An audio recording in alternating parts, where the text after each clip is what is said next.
Hey everyone, before I get you to the most recent episode of Housing Matters, I'm just out here for a walk soaking up the last of the summer sun before the school year kicks off, but I'm already thinking ahead to October. That's right, October, we are going to have our annual Engage conference at the Maidenbauer Center, October 22nd and 23rd. This conference cannot be missed by housing providers and those in the industry. We're going to have stuff from how to run your business, how to build up your real estate portfolio, how to start your real estate portfolio, how to follow all the new laws and regulations passed this last legislative session. But then we're also going to have an entire other aspect for how to kind of market your business, how to work with the media, how to write a competent op-ed for your local newspaper publications.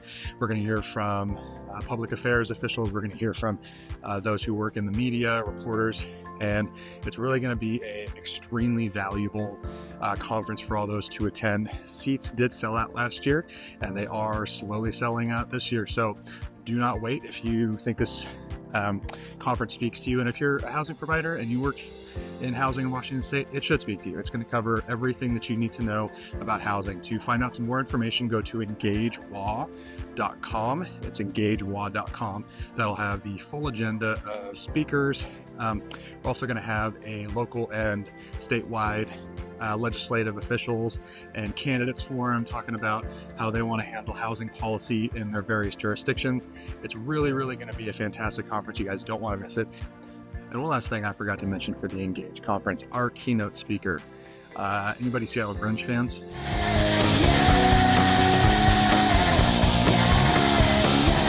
Well, our keynote speaker is going to be none other than Chris Novoselic, the bassist from Nirvana, the music extraordinaire, many other avenues that he has pursued over the years, and how he has decided to get involved in the political game over the last number of years. Again, it's EngageWA.com for more information.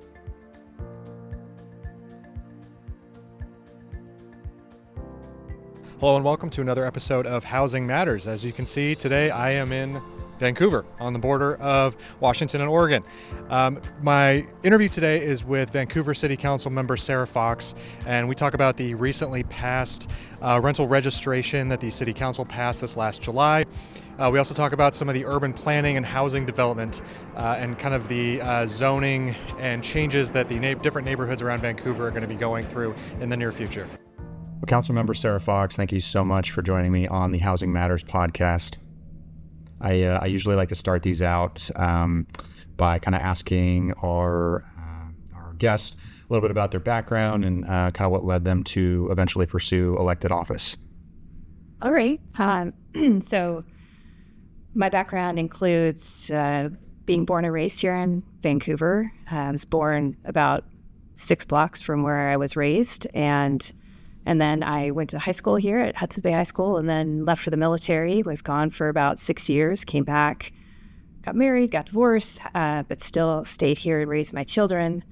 My background includes a professional expertise in urban planning. I have a degree in urban planning, and also my family has a construction company, or at least they used to before they retired, and so I worked also in the construction industry a bit. What drew me to being in public service was just a few things. I was, at the time that I was considering it, I was a appointed official on the Clark County Historic Preservation Commission, and I did that for 6 years.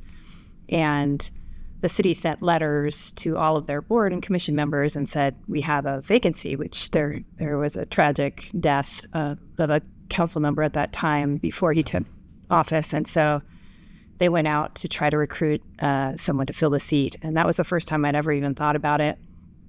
And interviewed and made it into the top, I think, 6 candidates. And then that was the time when I realized that there was kind of a difference between doing the job and being a politician. Because folks were like, oh, if you are appointed, are you going to run for the seat? And I hadn't even considered that.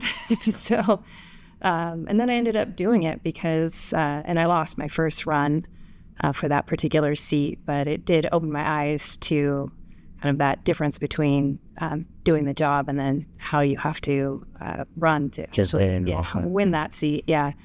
So I'd say I'm more comfortable just doing the job than being a campaign person.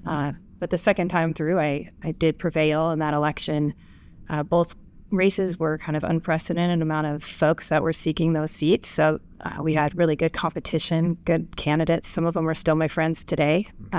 And what I saw in the role at the time was just really bringing my expertise to city council. I wasn't seeing that on council, and when you're an urban planner, one of the things you look at when you're looking at a board, commission, or a council is, to ensure that council has a diverse set of viewpoints so that you know that they're making good decisions. And at the time, I didn't see a veteran, I didn't see a single mom, I didn't see an urban planner, and definitely didn't see a person that lived in Vancouver their entire lives, except for the brief stint that I was gone for the military. So I just felt that was worth running.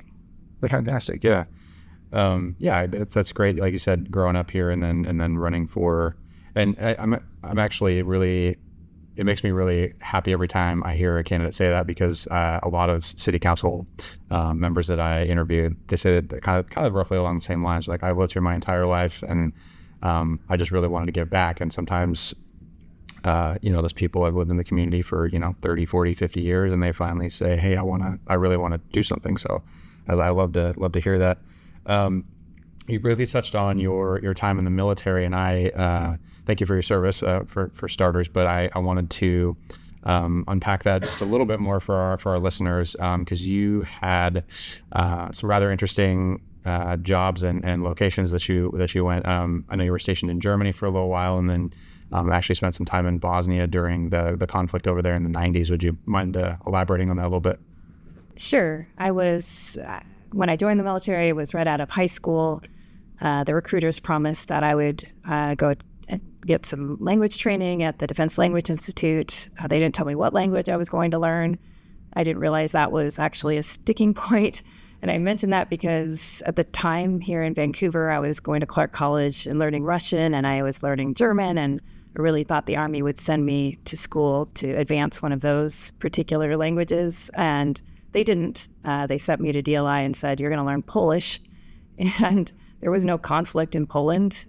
When I enlisted, it was a year after the Gulf War started. Okay. So I enlisted during wartime, and again, wondered what's the purpose of me learning Polish. And it proved useful later, but at the time I did gain fluency down at Defense Language Institute in Monterey, California. And then they shipped me to Arizona, where I was at Fort Huachuca for learning how to be an interrogator. And then from there, went off to Germany, where we did a lot of joint missions with NATO forces and practice interrogating and all of those things to be ready for any conflict that came along. And then when I came back to the United States, my 4 years was up in active duty, joined the National Guard, which they call it kind of a continuous service. Sure. And then that Guard unit was activated into active duty to go back overseas and assist the NATO forces and with the conflict happening in Bosnia. And that was the second group that had been sent in as part of the stabilization force. So there, really, I was working we kind of called ourselves a truck stop, but we're protecting this bridge that was over the Sava River, making sure that it was open for all NATO traffic and monitoring the roadways, that sort of thing. And just so happened that there was a tank crew from Poland that ended up being stationed with us. So it came all the way around where I actually got to use my Polish skills in the military. How's your Polish now? I can understand most of what folks say to me, but when I try to speak, I sound like a baby again. So if you don't practice it, it just falls to the wayside. That's kind of what they say about learning languages, though, is eventually kind of you go back to how you spoke English as a child, and that's kind of how your expanse of your vocabulary and everything. That's how you can express yourself. So,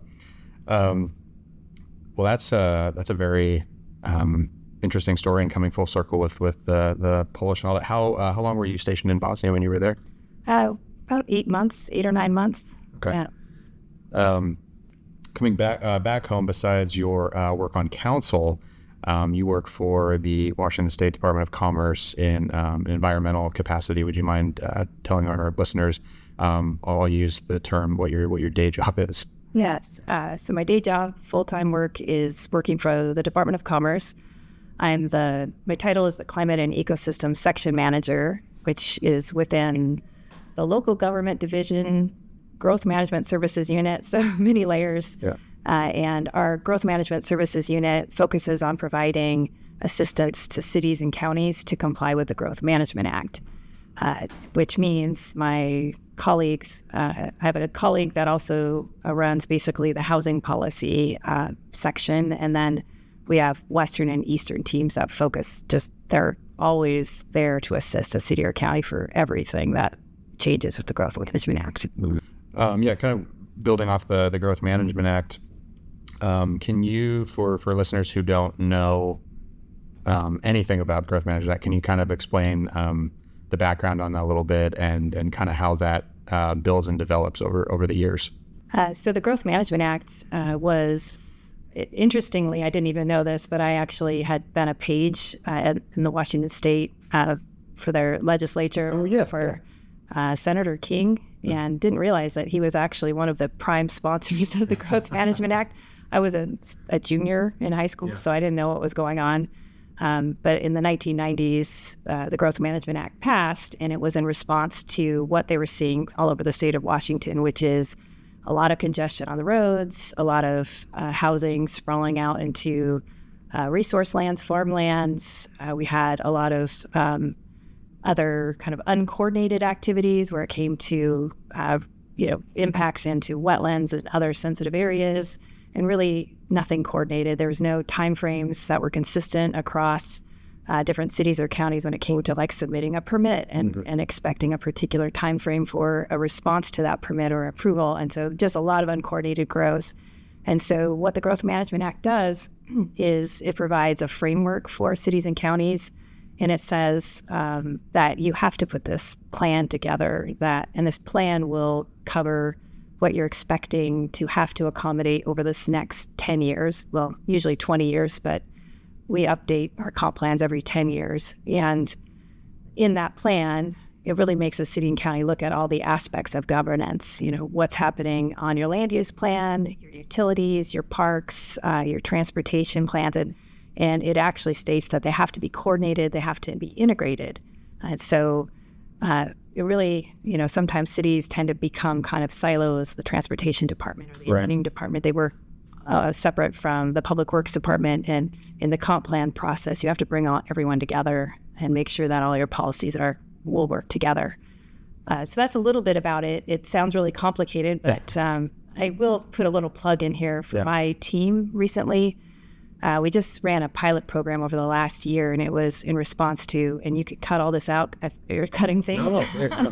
But it's House Bill 1181 was a landmark climate bill that passed in 2023. And as part of that change, it didn't just add a climate element to comprehensive planning, because there's other elements that are mandatory, like I mentioned, land use, transportation, Parks and Rec. There's other mandatory elements, but it added climate element, but it also made some other changes. And one of the changes to the Growth Management Act was it requires that vulnerable and sensitive overburdened communities are included in the comprehensive plan process. And it told the Department of Commerce that we have to provide funding to support their efforts at participating. And so my team put together kind of the inaugural grants to nonprofits, and we actually gave them funding directly. It didn't pass through another agency, like that's our traditional model. Mm-hmm. And we also put together this really cool toolkit that's on the website, where it's basically a toolkit for folks to understand comp planning. And it has a graphic novel. It has a little 3-minute video that's like, I'm a bill, but it's not. I'm a comp plan. So it's really cool. Yeah, it's really cool. So it's just out there to make comp plan, kind of that comp plan process, just a little bit easier to understand, and hopefully encourages more people to be part of that process. So when they see those notices coming from a planning agency, they're not like, oh, this is so boring. Maybe they'll go, oh, I know why I need to participate. Right. Well, you guys do like there's open public hearings and all that as you're working through that, right? Yeah. Yeah, so comprehensive planning starts usually 2 years before the actual due date because it is a mandated process and there are due dates. So a city or county will start reaching out to folks and saying, hey, this is what we're thinking about changing. There's going to be a bunch of workshops that happen in that first year. There's going to be public hearings before like Planning Commission and other commissions. And then you're going to see at least, a couple public hearings in front of that final city council group. And in the city of Vancouver right now, we're in the final stretches because the comp plan for Vancouver is due at the end of December. And so right now, I think, there's a draft EIS out for comment, but that includes some of the proposed policies, housing's in there.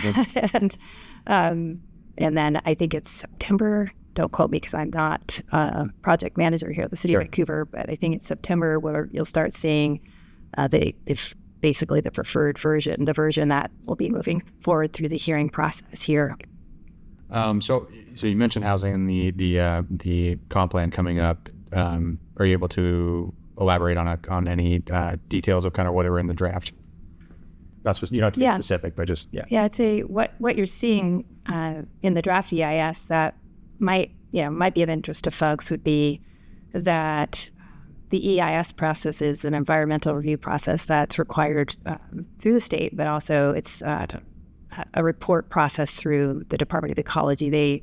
They're kind of the managers of the SEPA, State Environmental Policy Act. And what that looks at are what are the consequences, what are the impacts to this decision that folks should know about. So they're kind of they're looking at a whole range of possibilities. And in the EIS process, we've proposed 2 alternatives. I feel like we keep changing the wording for that one, but basically 2 land use alternatives that show that we can accommodate all the new folks we imagine are going to move to Vancouver and get born here, and all of that growth that's going to happen in Vancouver. So 2 different alternatives to accommodate the housing and the jobs, because that's what we're supposed to accommodate. And then there's what they call the kind of no action alternative, which is if city council rejects the entire comp plan and says, we don't like it, we're going to just stick to the plan we have in place. Yeah. What does that look like in terms of environmental impacts? And so that's what's out for review right now. And there's definitely people that are out there saying, don't do anything, don't make any changes, thinking that if we don't adopt the comprehensive plan that our city won't grow. Right. And, as far as I know, we don't have walls around the city that keep people out, and we don't tell women that they can't have children. And, so all of those ideas that we're not going to grow as a city, it's kind of silly. It's like, well, how is that going to happen? So we do want to plan for change, because if you don't plan for it, then that's when it gets really messy, and that gets us back to all these the overcongestion problems, right? So we want to make sure that we're accommodating that in a smart way. Right, and then that kind of brings to mind the middle housing mandate from the state level, and as you said, kind of, I don't want to say force, but that's kind of the word, I guess, to expand the city and build certain types of housing to expand the population. I live in a small town between Tacoma and University Place up north, and our city population, we always just say we're part of Tacoma, but our city population is 7,200 people, and because of some of the middle housing mandate and all that, we essentially have to double our population in the next decade, or at least the capacity to double our population. But as you said, I think that kind of all plays into the growth management and the comprehensive plan and all that. Yeah, I think when it comes to, I don't know if that was going to be your next question, but on middle housing in the state, really, I'll back up and say that generally our comprehensive plan process is a bottom up. Mm-hmm. The state puts together this framework, but then it really allows cities and counties to decide where and how they're going to grow, how they're going to meet these goals, versus the state saying, top down, you will do this, and this is how you're going to do it. And and I'm not the housing policy expert at the state or at the city, so I'll just put that out there. But a lot of those new laws are top down, where they say you will do this, you will change your codes. Like you said, you will allow 4 lots, 4 housing units on each lot. And if you don't do it, this model code is going to preempt your code. And so they really are setting that up as, which is a bit unusual for our state to do these kind of top-down mandates. But one of the things I've been noticing is I feel like I'm just following it along just like everybody else, because I don't have any role to play in how that changes or not. But it feels very unrealistic. And I know that the City of Vancouver staff has put together, we have volumes. If anyone ever wants to be a city council member, let me introduce you to the volumes of things that we read, because we don't just, we're not just working on housing or transportation. We're reading all of the things that all of the staff send us. Yeah. So it's a lot of things. But in the comp plan update, there are statistics about what they're expecting, even if we adopt kind of the most aggressive density model out of the 2 proposals in front of us. That is not actually going to be what we achieve. At the end of the day, you can paint the entire town multifamily, but that is not what is actually going to be achieved. And so they have some actual numbers of more of what they kind of expect for lots to be converted into a higher density use.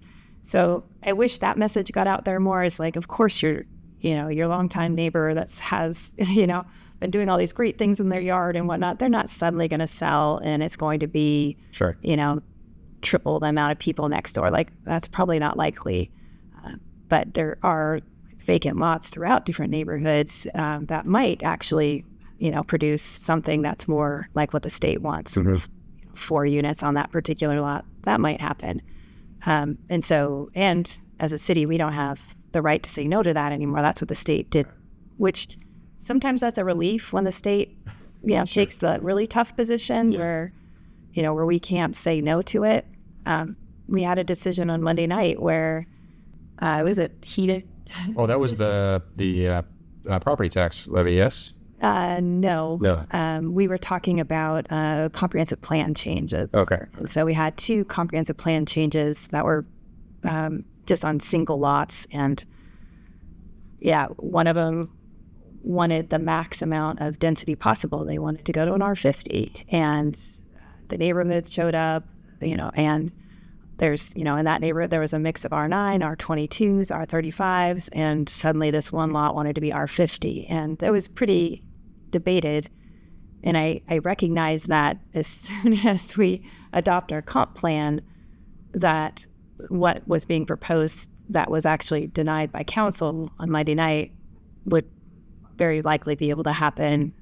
There might be some changes, but very likely come January 1, that property probably can develop exactly the way they proposed. The state would preempt what you guys. Yes, yeah. And so, I don't know for sure, but it's an interesting, piece of where if council had our choice, we were leaning more towards a middle ground, not R50, but more R35 is what we were. So it would have gone from R9 to R35, or no, R22 to R35. It would have been an increase, but the state is taking that opportunity away from us, I think.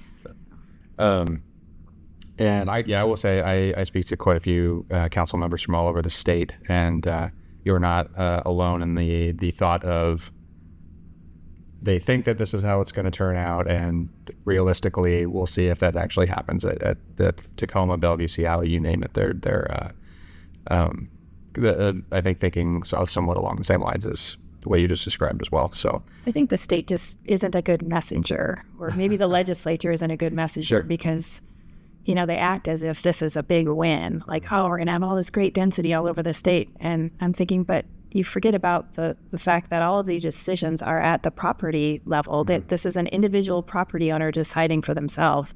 And sometimes folks that show up to testify forget that. They think the city is going to do this to all of the lots, and it's not the city. It's I, as a property owner, get to decide what I'm going to do, and I might not find that compelling at all. Sure. Exactly. Jumping, we can come back to housing and property stuff in just a second, but I just wanted to give you a chance to kind of elaborate or talk yourself up a little bit. What do you view as a major accomplishment? Because you've been on council for 5 years now, correct? Right. What do you view as kind of your biggest accomplishment if you had to pick one? Well, just to tell your audience that I started on council in January 2020. And so I was the newbie on council when the COVID lockdowns came into effect. I was part of the emergency response team. And of course, we hadn't had that team activated in 20 years. And so just that was a bit of what I was proud of, right off the get-go, because managing all the different agencies that we were meeting with, Clark County, the state, we were meeting as this, mini kind of action team several times a week at first, and then every week, and having some of the state elected officials and even the federal officials sometimes show up at these meetings. And as we were trying to navigate how to keep our city safe, our employees stay safe, because, I'm also, the employer of, many staff. And so that was really difficult. A lot of decisions in that realm that were made that I am proud of, how we managed to communicate with our public too about the uncertainty and what we didn't know too. And then the next piece would probably be the work that I've done with the police committees. There was 2 of them. One was pretty soon. It was the 2021 where we were working on reviewing this perf report, and it was forget how many recommendations. I feel like it was in the 50s or 60 recommendations where they were having the city really look and revise our use of force policies. So I was part of a committee of individuals that were from all different walks of life, varying perspectives, and we worked through those recommendations, and one of the outcomes was the camera program. So we developed some of the rules concerning the camera program, and were able to advocate for the funding at the federal level. So that was a big lift, and it was rolled out really well. We had a lot of support from the community for that program. I think I remember reading up on that. You had a lot of law enforcement kind of mutual support on that with the public as well. That's great. Yeah, and that same committee was then reconvened as we looked at the propositions for funding. The first one failing, but just so the community might hear. I mean, that again was a really robust process of considering all the things that we really wanted in a future police force safety response, and being proactive to our community and the things that we really have heard from our community. So I know we got criticism by asking for too much, but I'd say we asked for too much because maybe I wouldn't say we didn't ask for too much, but we asked for exactly what we needed to address all of the needs of this growing city. And I'd say our mistake was it was just a too complicated of an ask. It was a multi-year lid lift. And it had like slow growing on it, right? Yeah, okay. Yeah. There was many pieces there that are way too hard to explain in the limited number of words you get on in a ballot statement. And those are never confusing either, the ballot statements, yeah. And what we're not allowed to say, what we can't say. And so now the current version that'll be in front of voters in November, I really dearly hope everyone will support it, because we have really just asked for the bare minimum of additional staffing that we need in order to support some of the immediate things that are happening, like excessive overtime. We can't burn out our officers. That's not being a good employer, but it's also going to start eroding the trust that individuals have as they wait longer for response from a police officer and things like that. So we really want to address some of those shortages right now. And the population's growing. The population's growing. We are out of proportion when it comes to the number of officers to population. Yeah. Jumping back to some housing centric stuff. So the council passed in July a rental registration for $30 a door. And you, along with 2 of your fellow council members, voted against the ordinance. Can you tell our listeners what were your thoughts on voting no? Mm-hmm. Yeah, what's interesting is just to share that staff's been working on this for a couple of years, this proposal. Yeah. They had convened a group of stakeholders. We came to that actually, so we appreciate him, but yeah. So yeah, I do want to acknowledge that staff, in my estimation, did the footwork that they needed to do in order to bring the proposal to council for us to consider. At the time they brought it to council, though, we had some questions. First workshop, I asked a lot of questions about some of the particulars of the program, and some of them were along the lines of just the definitions weren't consistent with the Landlord-Tenant Act, and that was concerning to me. And I also, thought, okay, we could get into some legal jeopardy if those definitions aren't consistent with one another. And so staff, came back and they had fixed those definitions in the next version that came forward. So I'm like, okay, we're making progress. But some of the other things that were concerning is, this, what was really emerging and through hearing from the public and different landlord groups was that this program can't be a one-size-fit-all program, and that's what I was trying to advocate to staff. It's not that I hate the program. I think there can be value. There is value, which was why I was supportive of staff even working on this from the beginning, but it can't be a one-size-fit-all. And I don't understand. This is where I'm a little confused as to it feels like rushed nature. There isn't any particular deadline that this is council-led initiative, So I don't know what the deadline was or what the need for, pushing it through with only, the minimal number of votes. I would have appreciated if the mayor would have recognized that it wasn't ripe and we could have worked on it some more. So that was one issue.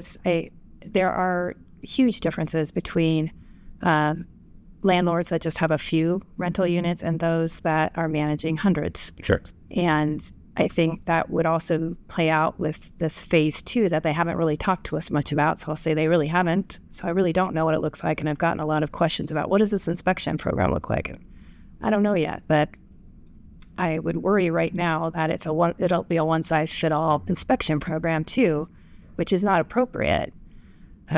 So starting from the get-go, we should have had a different fee structure for smaller landlords, maybe even exempted some of the smaller landlords as well. Let's talk about exemptions, actually. That was my other concern. We were hearing from a lot of landlords that came in and said, I offer my rents at below market. Yeah.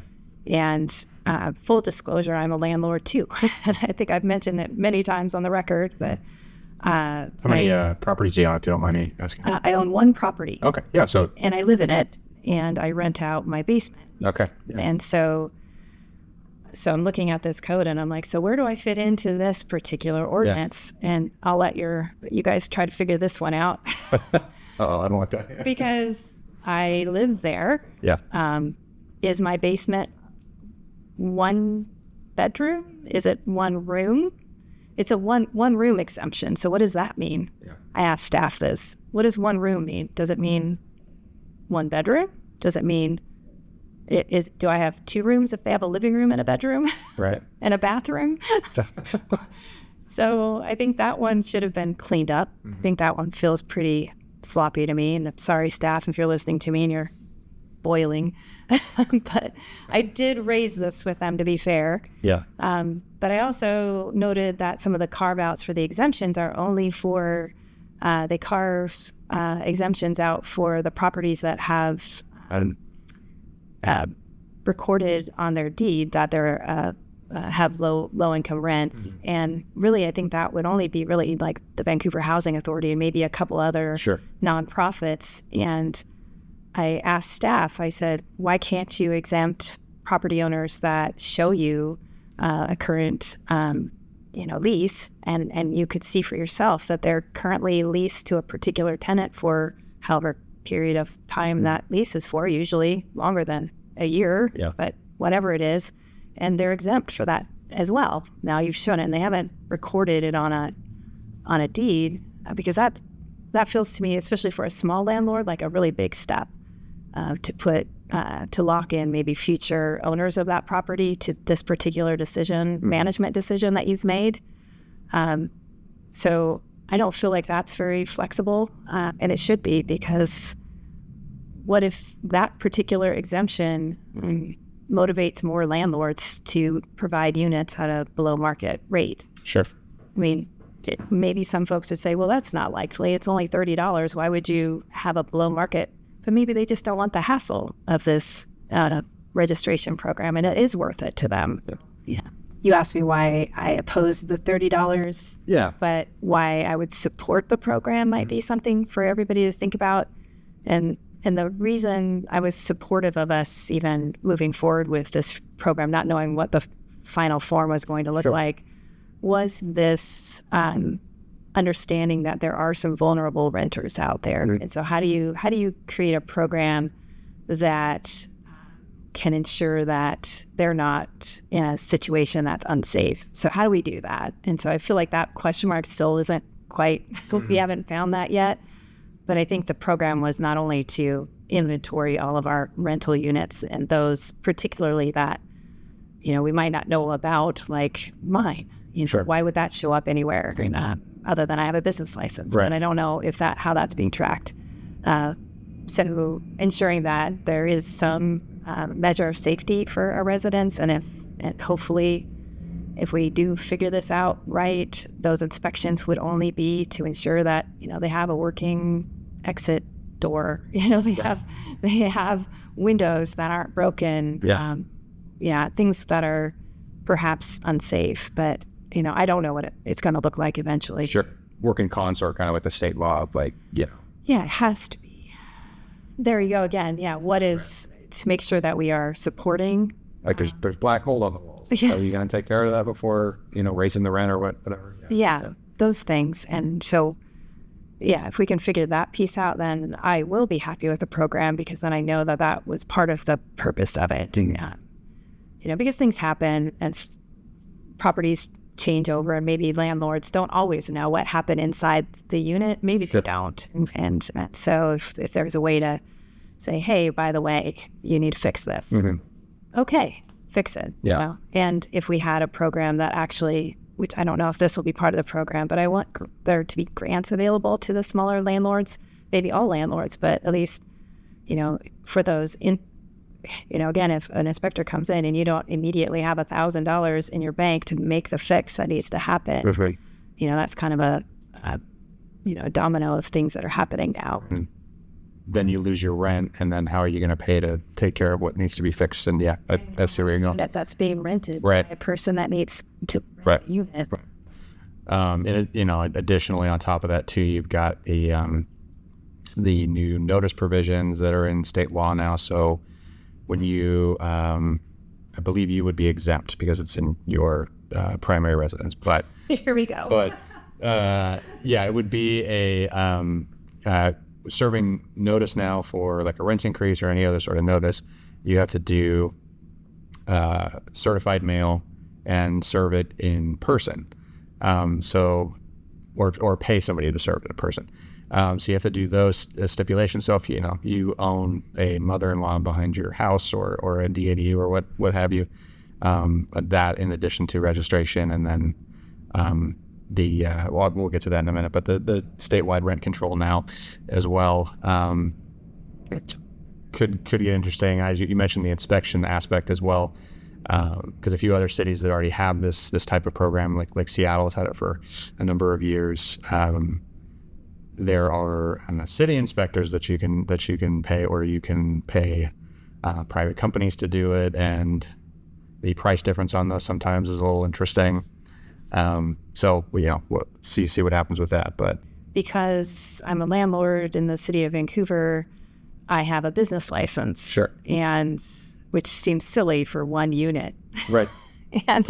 And I mentioned this to staff that it didn't feel easy for me. And let's talk about the fact that I've got a master's degree and I work in government, and it did not feel super easy to navigate the online licensing piece for a landlord. Yeah.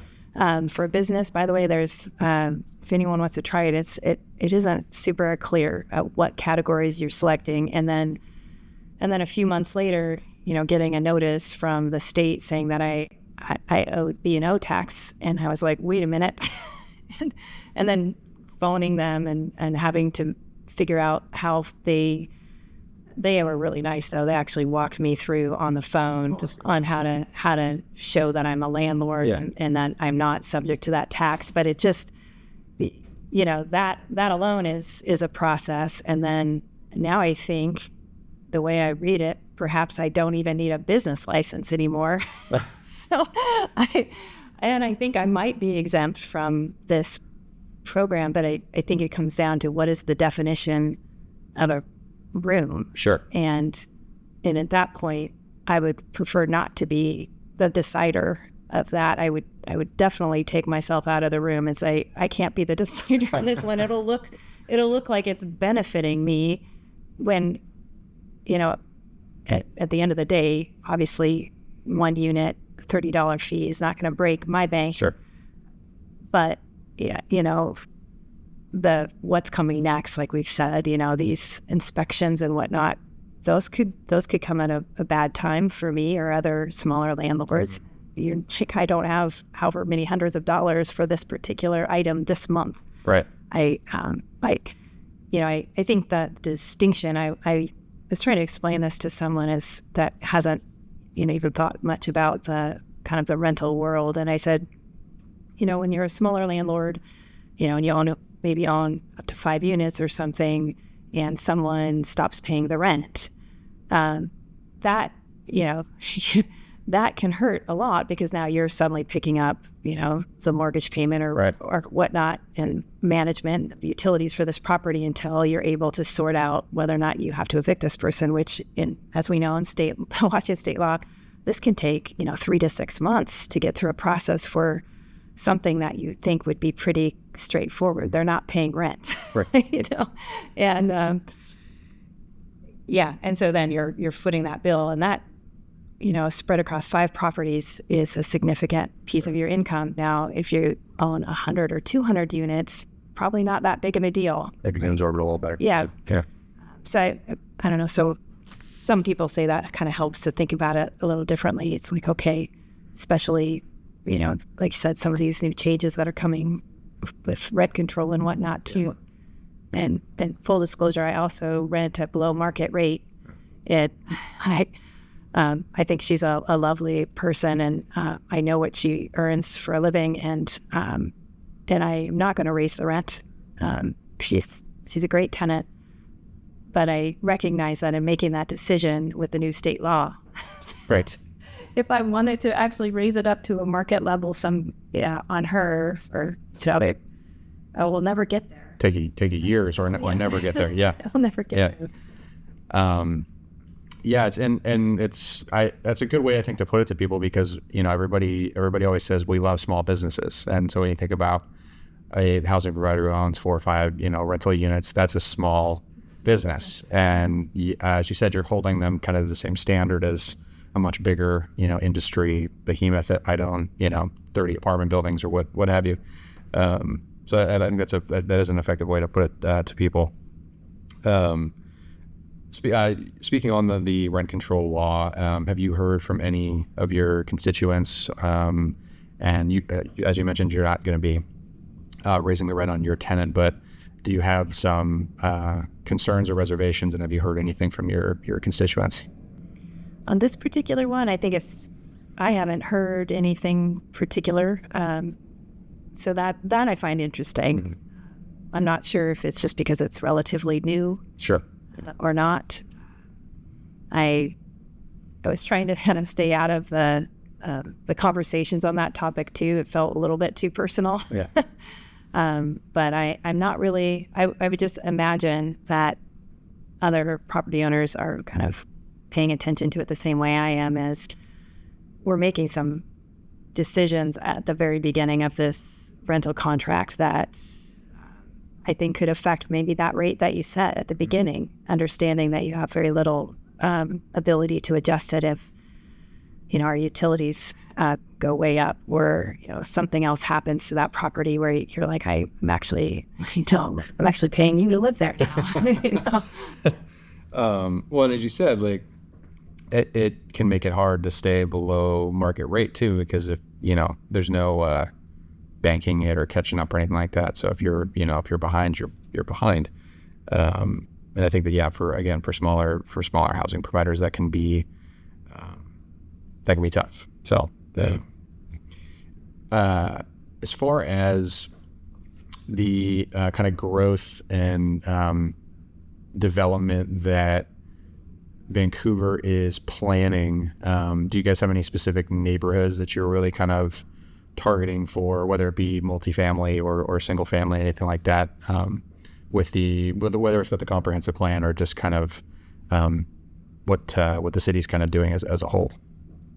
The growth scenarios that we've shown, they are pretty much everywhere in the city, and they do have this really great website on the city's website where it has the story map and it kind of walks folks through everything, and you can see those two scenarios on the map and can zoom in and see what's happening in your neighborhood. So you can see where they're proposed, but I would caution folks to think that suddenly that means instant change in your neighborhood. Right. I'd probably focus more on the lots that are vacant in your neighborhood and maybe imagine that whatever is being proposed, that could happen there. And so what was the other part of your question? I'll rephrase it actually, because I think I phrased it a little confusing. So as you mentioned earlier, the Growth Management Act kind of all has to work in concert with transportation and all that kind of stuff. Do you feel that for Vancouver in particular, has that hindered housing growth at all, having to kind of work within those parameters, or do you think that they've all worked fairly well together to kind of expand neighborhoods?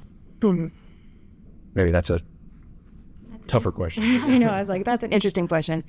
I would say that our Growth Management Act actually has been really great for the state of Washington. I've been fortunate to be a representative on some different committees and commissions, and have been in the room for the U.S. Climate Alliance and with the Pew Charitable Trust, and been in rooms with folks in states that don't have a Growth Management Act. They don't have any type of comprehensive planning, and I would say the level of uncertainty that I hear from them would tell me that I don't want to live there or work in those communities. And so the Growth Management Act does provide that certainty that when you submit your application, that the rules are not going to change on your land development application between the time you submit it till when, and it's vested now with all the laws in place until the time that you start breaking ground. And so that type of certainty is part of the Growth Management Act and the Project Review Act that have all happened in concert with each other. And as far as helping with housing, some of these preemptions probably are very helpful, because I've worked in the city of Camas. Worked in the city of Camas for 17 years and know all things planning in that city. Yeah. I was the subject matter expert there, and one of the last things that I did for the city was help them with their housing action plan. We were an early beneficiary of a grant from the Department of Commerce that I work for now, but and it provided us funds so that we could put together a housing action plan, and the whole purpose of that was to look for areas of the city that could accommodate more growth. Yeah. And at that time, and I can't speak for now, so I'm not saying anything wrong or mean, but at the time, the Planning Commission and the City Council were very adverse to any type of increased density anywhere in their city. Mm-hmm. They were not going to change the zones as we were showing, basically, I call it gentle density areas that could accommodate, had bigger lots and whatnot. So I think it was a pretty mellow plan that we were trying to move forward, but they didn't want any of it. Yeah. They wanted all of the density to be on the edges. They kept saying, why can't you just put multifamily out there in the edges? And just to tell folks, if they were like, yeah, that sounds like a good idea. It's not a good idea, because when you're talking about providing city services, it's pretty expensive to send that police cruiser, out 2 miles out to the edge to respond to something. Same with sewer, water services, fire services. Those services, we don't really ever capture, even though there are, impact fees. Sure. They don't really capture all of that ongoing. Mm-hmm. So I'm not a fan of sprawling out to the edges. Sure. Well, then maybe it raises people's property taxes because they're having to, like you said, go farther out and take care of all that. So, That makes sense. Thank you. That's enlightening. Yeah, I haven't not been to Camas recently, but in my college days, I had one of my really good friends that lived there and spent a fair amount of time there. But it's a cute little city. It's a cute city. People are very involved. It's a city that if you put up a public hearing notice, you're going to have folks that show up. It is not an empty room, hardly ever. Yeah. And so that I did enjoy that, and I was very new. I worked on a lot of committees and commissions, and I really loved working for that city. It's just when it came to things like changing their city, that was not something they were that interested in. Sure. One follow-up I did want to touch on, I didn't know that your family used to be in construction. What type of construction did they do? They were in metalwork, so ornamental metal. So they built handrails and guardrails and all over the West Coast. Okay. And so some of my big projects that I worked on was the Providence Park. When it was Providence Park, there were the big gates. They've all been torn down for expansion. Sure. We did all the large open gates and perimeter fencing there, and then a couple hotels up in Seattle. I used to go back and forth to Seattle to train because I was managing the construction projects up there. And I think that hotel's gone now. Makes me sound very old. No, Seattle is changing quickly. I mean, buildings that they haven't necessarily been there that long may not be the same or be there anymore. So, and right now in the city of Vancouver, I can totally point to the Uptown Village apartments there that VHA did. There's a public park in there. Folks don't always know that there's a public park, but that gateway arch and all of the signage in there was I helped install and design. Oh, so that metalwork is there, and that's part of tangible piece of tangible proof that I was in the business. Yeah. Well, Vancouver City Councilmember Sarah Fox, thank you very, very much for your time. I appreciate you joining Housing Matters. It was a very enlightening conversation. I appreciate some of your insight from Southern Washington, Clark County area. We get a lot of talk, from the main I-5 corridor, and I love to always hear from Vancouver, Spokane, Bellingham, all over the state. So I very, very much appreciate your time and all your insight. Right. It's a pleasure. Thank you. That's it for this episode of Housing Matters. Thank you for joining me in beautiful Vancouver, and I'll see you next time. If you have a story or topic you believe should be covered on a future episode of Housing Matters, send me an email at chjalseth@rhawa.org. I'd be happy to hear from you. The views expressed in episodes of RHAWA's Housing Matters podcast do not necessarily represent the views and policies of the Rental Housing Association of Washington. Formal legal advice and review is recommended prior to selection and use of this information. RHAWA does not represent your selection or execution of this information as appropriate for your specific circumstance. The material contained and represented herein, although obtained from reliable sources, is not considered legal advice or to be used as a substitution for legal counsel. Copyright 2025.